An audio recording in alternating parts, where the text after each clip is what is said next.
Are the Edmonton Oilers doomed unless they improve their goaltending ahead of the NHL trade deadline? That is the first topic of conversation here in the 5-minute edition of Power Plays. And Carlo, let's be clear, Edmonton, they're fine. They've got great players. They're still the betting favorite to win the Stanley Cup. But they've been in a major tailspin. Goaltending has been a big part of it. Do you see an upgrade ahead of Friday? Well, AK, in my wishful thinking box, yes, I would like for them to upgrade their goaltending. Do I think they're doomed? No, but I would be nervous about their goaltending situation because you have two guys right now that don't have much playoff experience. Yes, Stuart Skinner did lead them to Game 7 of the Stanley Cup Finals last year, but he hasn't looked anywhere near that form this year, and that's the reason to be concerned about their position. Both goalies boast a less than .900 save percentage.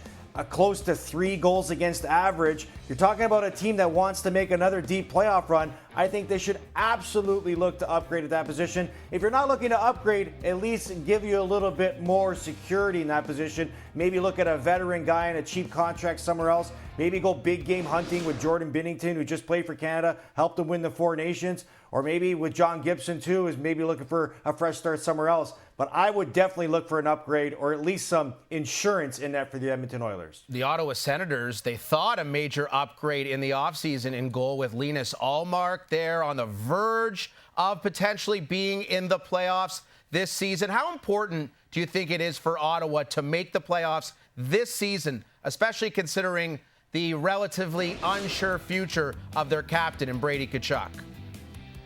Well, Brady Tkachuk has 3 years left on his contract, and Brady Tkachuk wears a lot of pride wearing the C for the Ottawa Senators. But what he also has a lot of pride in is playing in the playoffs. So I would stress that the importance of them has got to be somewhere around a 9 or maybe even a 10 out of 10 for them to make the playoffs because, look, he just had the whole world talking about him and his performance at the Four Nations. He watched his brother win a Stanley Cup last year and watched him play in multiple playoffs. He wants to play playoff hockey, and I think Ottawa making it or not making it this year could affect his future in Ottawa. The Montreal Canadiens have not had an 80-plus point man since Alex Kovalev back in the mid-2000s, which is a crazy stat. Now, it looks like Nick Suzuki could very well be on the verge of being the next man. He's got 65 points. Montreal has 21 games to play. Can we pencil Suzuki in for 80-plus? You can lock it in that Suzuki will get 80-plus because if he continues this torrid pace that he's on, he might even do it in the next 2 or 3 weeks. He's got 13 points in his last 5 games coming out of the Four Nations break. Clearly that break has re-energized him and the rest of the team. That top line is firing on all cylinders. Each of those players have 5-game point streaks. You're talking about 15 points in 25 games. 21 games. Montreal's in a playoff race right now. And I would imagine if they continue to be at that pace, Nick Suzuki's got to lead the way. So I think we see him break the 80-point mark. Let's talk about the Winnipeg Jets, who have been one of the best stories in the NHL all season. They've been incredible from start to finish. But the trade deadline right around the corner. What is the one move you'd like to see them make ahead of the deadline?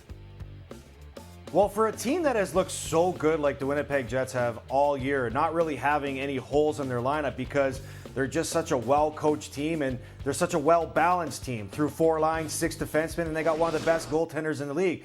But if you're looking for a spot to upgrade them, definitely on defense, they could use one bigger body, a guy that can be in their top 4 and play tough minutes in the playoffs, especially with the identity that they bring. A tough team that wants to wear you down with their size and with their strength. I would look at maybe a Luke Schenn or maybe in a David Savard if Montreal decides to move on from them. But on their forward group, I would like them to add, a significant middle 6 forward, whether that's a second-line center iceman like a Brock Nelson type, which would be a significant move to them to help improve their team, or maybe even a Scott Laughton on their third line, maybe even a Brock Besser. You add more scoring to their group. They've sort of struggled scoring coming out of the break, and maybe they need an injection to help them with that. But the thing about Winnipeg is you don't want to create a little bit of a logjam with their depth and with their chemistry that they've created right now. So they got to be careful of the guys that they bring in.